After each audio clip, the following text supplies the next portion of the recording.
বিলের যে দুর্নীতি শুরু হয়েছে, আমি দুর্নীতি বলতে বাধ্য হচ্ছি, এখনো আমি ভিতরে যাই নাই।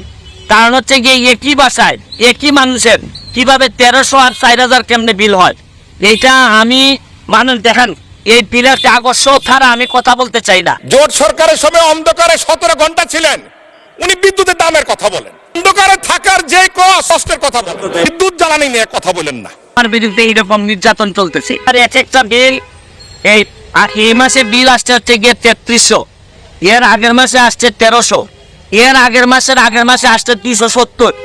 এর মানে হচ্ছে গিয়ে নিশ্চয়ই কোনো একটা ঝামেলা হয়েছে, নাইলে আমার ছেলেও নাই, মেয়েও নাই, বউ বাচ্চা কেউই নাই, আমি একা থাকি আমার পিএসএ নিয়ে বাসায়।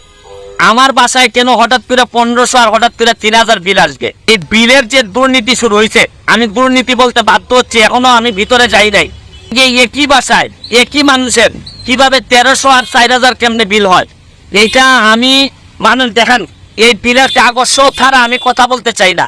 কাগজ আমার কাছে 5 মাসের কাগজ জমা হয়েছে, এই জন্য আপনাদের সামনে দুইটা কথা বলতে চাই।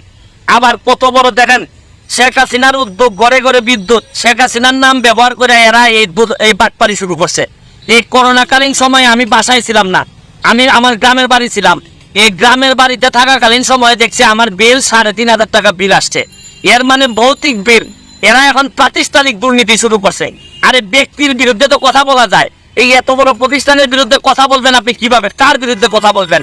মাননীয় মন্ত্রীর দৃষ্টি আকর্ষণ করে বলছি, দেখেন আপনারা এই যে মানুষের যে দীর্ঘ নিঃশ্বাস, এই নেত্রীর নাম ব্যবহার করে উপরে নেত্রীর নাম দিয়ে এই যে আপনারা ভৌতিক বিল দেওয়া শুরু করছেন, এটা শুনেন সকালবেলা উঠে যে গার্জিয়ান যে 1500 টাকার বিলের জায়গায় যে 3000 3500 টাকা বিল দেখে তার জীবন তো এইভাবেই শেষ হয়ে যাচ্ছে। আরে ধর্ষণ কি খালি মহিলাদের হয়? এই বিদ্যুৎ বিলের ধর্ষণ হচ্ছে না? এই যে যেটা হওয়ার কথা 1300, এইটারে 3500 5000 করে বিল মারতেছেন, মানে আর বাঁচার কোনো পথ নাই। কারণ প্রাতিষ্ঠানিক দুর্নীতি যখন আপনি অবস্থান নিয়ে নেয়, তখন আমাদের যারা জনগণ আছে জনগণের 12টা বেজে এইভাবে